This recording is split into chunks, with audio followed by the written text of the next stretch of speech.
Hello everybody. So today I want to talk about calculus.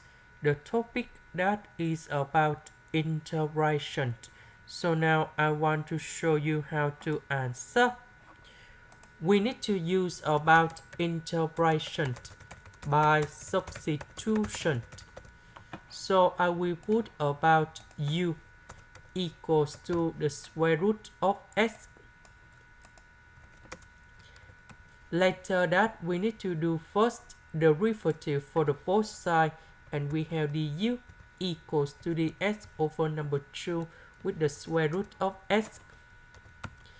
Because we don't have number 2 in here, so I will need to move number 2 go to the left.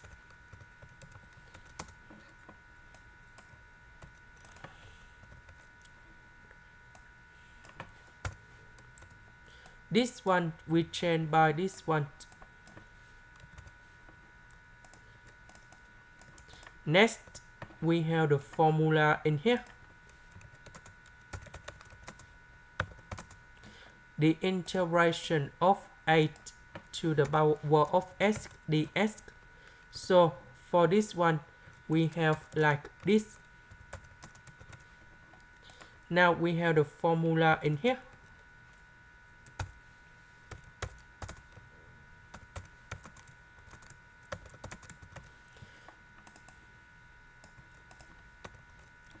About u, that is about the square root of s. This is the end. Thank you for watching.